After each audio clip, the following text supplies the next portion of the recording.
lagi di podcast IKIP Saraswati. Sebelumnya kita sudah membicarakan tentang IKIP Saraswati. Sekarang kita kedatangan narasumber baru. Ya, kali ini kita akan membahas tentang KIP kuliah. Apa sih itu KIP kuliah? Tapi semuanya ingin tahu ya. Nah, sekarang kita sudah ditemani oleh narasumber kita yang sangat sakit kali ini, Ibu Lohnani Kuswati SPD. Jadi beliau ini adalah di sini selaku operator KIP ya, beliau di KIP Saraswati. Nah, untuk lebih mempersingkat waktu lagi, jadi semuanya pasti ingin tahu KIP itu apa sih Bu Nani? Oke, bisa dijelaskan. Oke, Bu Noma berbicara tentang KIP itu sendiri. Dulu namanya bidik misi. Jadi bidik misi ini sudah mulai ada dari tahun 2010. Kemudian berubah nama dari tahun 2020. Sebenarnya programnya sama, hanya saja berubah nama. Ya, jadi program KIP kuliah itu sendiri merupakan bagian dari program Indonesia Pintar yang dirancang oleh pemerintah. Jadi Kemendikbud mengeluarkan program PIP namanya, program Indonesia Pintar. Jadi program Indonesia Pintar itu salah satu produknya adalah KIP kuliah itu sendiri yang sering kita sebut dengan KIP. Jadi kalau program PIP itu sendiri bisa kita maknai dengan bantuan berupa uang tunai, perluasan akses, dan kesempatan belajar yang diberikan oleh pemerintah kepada peserta didik ataupun calon mahasiswa yang berasal dari keluarga yang kurang mampu atau miskin atau dikategorikan rentan miskin. Begitu Bapak. Jadi beasiswa intinya. Iya, bisa kita katakan sejenis beasiswa. Jadi ini salah satu program pemerintah yang sangat bagus ya saya katakan, karena dari jumlah nominal saja itu besar loh Bapak. Buat bisa disebut nggak nominalnya berapa? Mungkin nanti ya, supaya ada istilahnya rasa penasaran dari penonton. Mungkin di akhir kita bicarakan sedikit tentang berapa sih nominal yang didapat oleh mahasiswa sendiri ya. Nah, ngomong soal KIP kuliah ini kan untuk di perguruan tinggi. Kira-kira di KIP Saraswati itu sudah memenuhi persyaratan atau tidak dalam sebagai penerima program beasiswa KIP kuliah ini? Nah, itu salah satu keunggulan dari KIP Saraswati ya, karena institusi kita sudah terakreditasi B. Kemudian prodi kita sekarang sudah semuanya terakreditasi B. Itu adalah salah satu persyaratan untuk bisa mendapatkan program KIP kuliah ini. Jadi terutama institusi harus terakreditasi B, baru nanti kita diklasifikasikan ke dalam perguruan tinggi yang bisa menerima program KIP itu sendiri. Jadi sudah memenuhi persyaratan karena institusi program studi semuanya sudah terakreditasi B. Mungkin Bapak jadi jangan ragu lagi ya kalau begitu ya. Jadi minimal akreditasi kampus kita adalah B institusinya ya. Kemudian jurusannya juga jurusan. Ada jurusan kuliah yang kalau sudah terakreditasi B berarti sudah layak untuk program beasiswa atau kuliah. Betul ya. Lanjut nih Bu Nani. Jadi bagi adik-adik yang ingin mengikuti program ini, apa sih persyaratannya? Jadi ketika kita berbicara tentang KIP kuliah itu sendiri ya, tentu di sini salah satu persyaratannya sudah tamatan SMA, SMK sederajat ya. Jadi tamat di tahun berjalan. Jadi kalau saya contohkan ya, ini kan sudah tahun 2023 ya Bapak ya.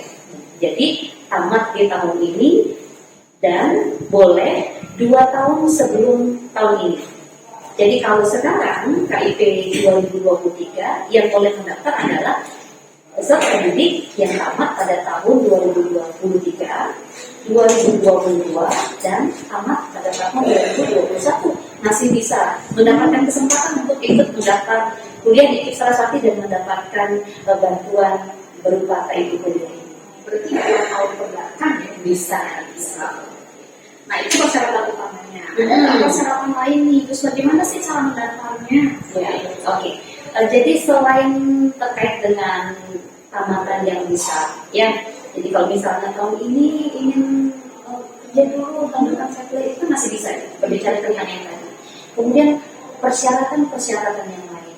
Jadi siswa atau calon mahasiswa yang seperti apa yang boleh mengikuti program ini itu apa sih? Oke. Jadi persyaratan yang paling utama, paling penting adalah mahasiswa atau calon mahasiswa itu atau calon mahasiswa itu sudah memiliki kartu Indonesia Pintar dari waktu SMA. Berada di sekolah menengah atas itu sudah memegang kartu KIP. Jadi itu sudah seperti SIM jadinya Bu Nova. Ketika mahasiswa datang ke IKIP Saraswati bisa menunjukkan kartu KIP, itu adalah syarat utama untuk mendapatkan KIP kuliah itu. Jadi harus punya dulu ya, baru betul. bisa masukkan ke dalam program ini. Betul. Tetapi ada lagi cara-cara yang lain. Tentunya begini. Yang menjadi syarat utama adalah calon mahasiswa yang memang memegang kartu KIP. Itu sudah tidak ada kendalanya lagi. Itu bagi mahasiswa yang beruntung. Kebetulan di IKIP Saraswati lumayan banyak mahasiswa kita yang memegang kartu KIP ketika mendaftar, sehingga ditunjukkan langsung saya sodorkan persyaratan-persyaratan yang kita proses secara langsung. Kemudian kita buat nomor antrian seperti itu. Jadi cepat ini harus cepat-cepat. Kuotanya kan terbatas, sedikit ya. Jadi sangat terbatas sehingga kalau ini mendapatkan program ini siapa-siapa dia yang dapat. Itu sih intinya. Ada yang kesepakatan ya. Lanjut. Ketika calon mahasiswa peserta didik itu tamat dari sekolah menengah atas, tapi tidak seberuntung kawannya yang tadi punya kartu KIP, ada masih kategori-kategori yang lain yang bisa ikut dalam program ini. Jadi kalau seandainya si calon mahasiswa itu ternyata keluarganya termasuk ke dalam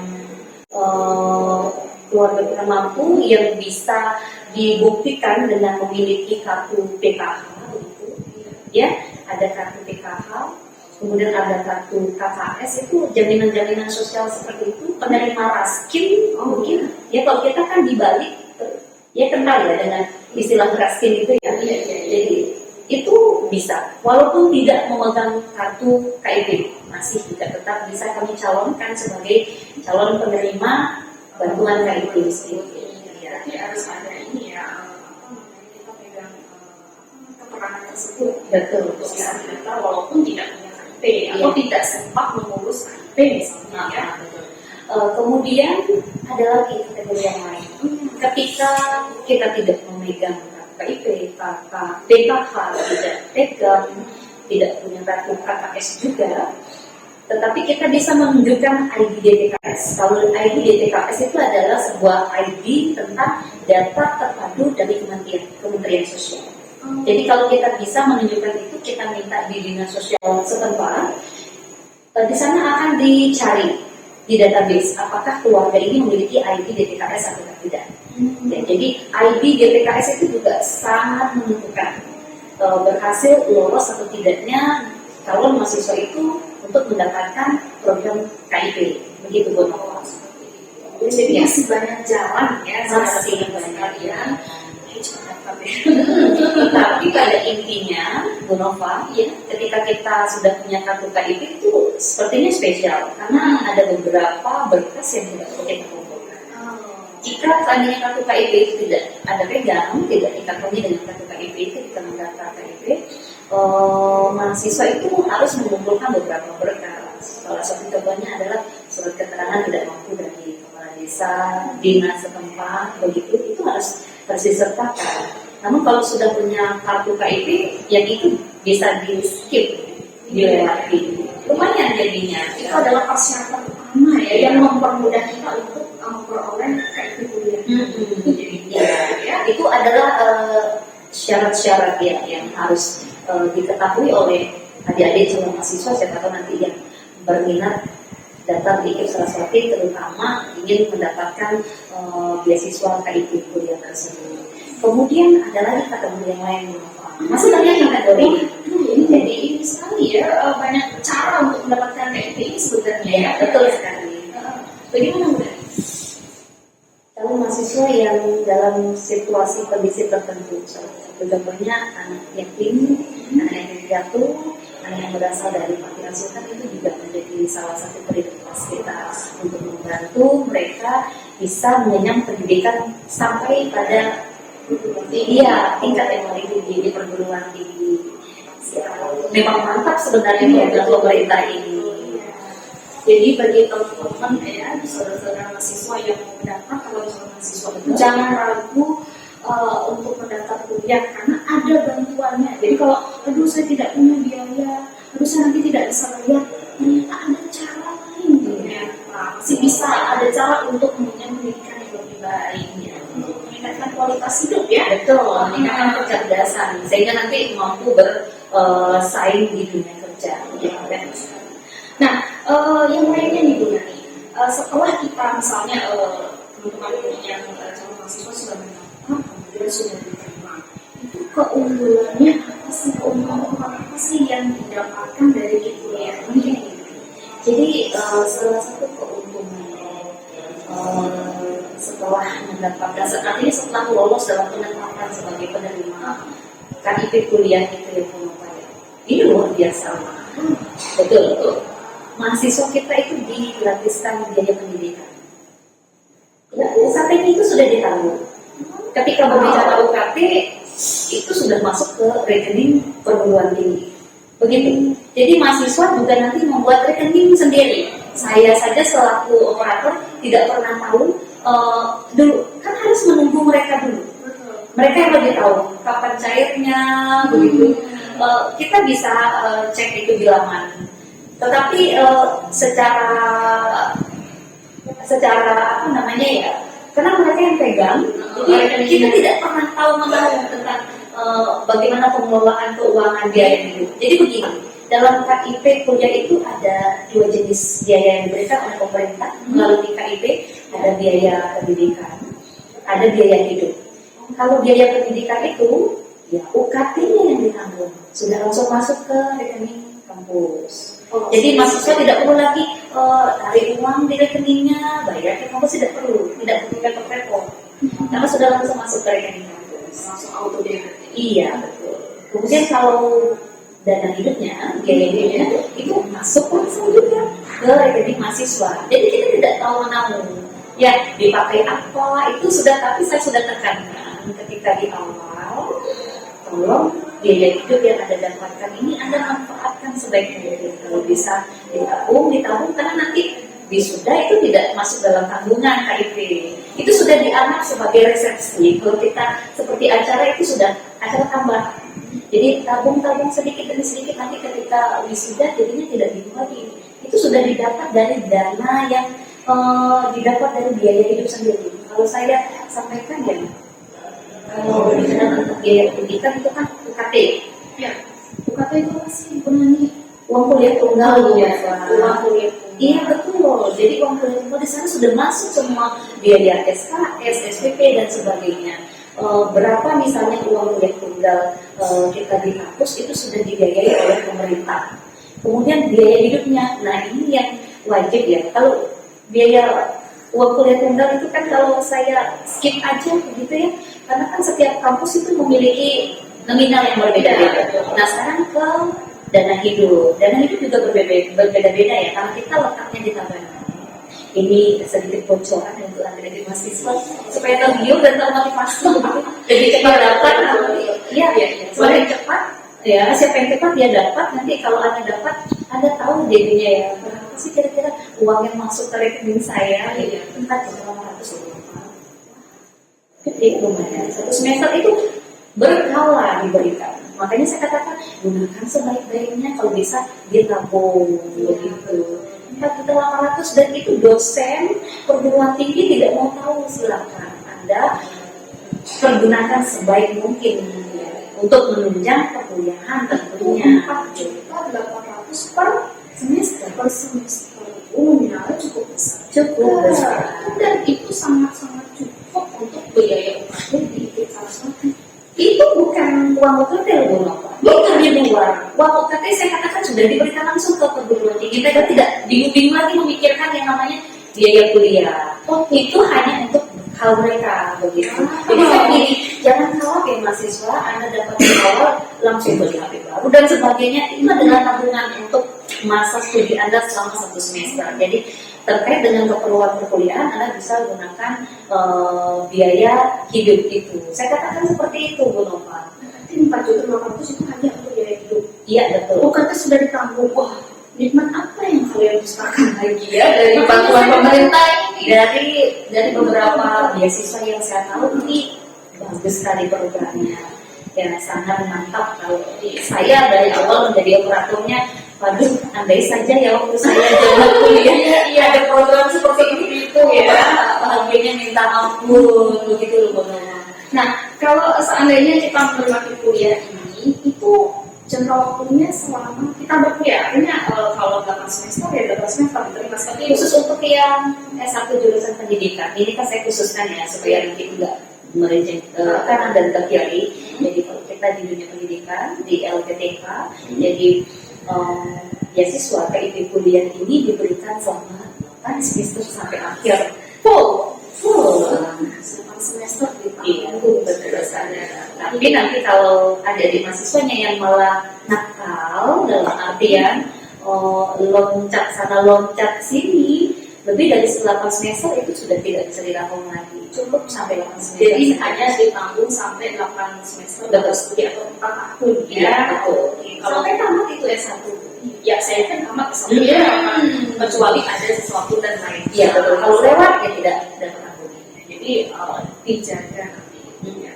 Bagus sekali sebenarnya ini beberapa ya. Jadi 4 semester 4 tahun. Iya, 4 tahun kita ditanggung oleh kuliah. Nah, kalau gitu, kalau tadi bilang harus cepat-cepat ya, ini berarti ada kuotanya tidak benar? Tentunya Bu Nova. Makanya tadi saya katakan di awal siapa cepat dia dapat karena ada kuota. Jadi kita dibatasi oleh kuota. Seperti kalau tahun ini kebetulan kuotanya belum turun ya Bu Nova ya. Kalau tahun lalu kita mendapatkan kuota sebanyak 39 orang. Tapi Lumayan juga ya, lumayan banyak. Kita bisa harus gercep, harus gercep untuk mendaftar ya. Jadi 39 orang yang sudah terdaftar duluan itu yang akan diproses. Betul. Jadi saya buat sistem seperti ini. Ketika mahasiswa mendaftar, saya buat dulu daftar antrian.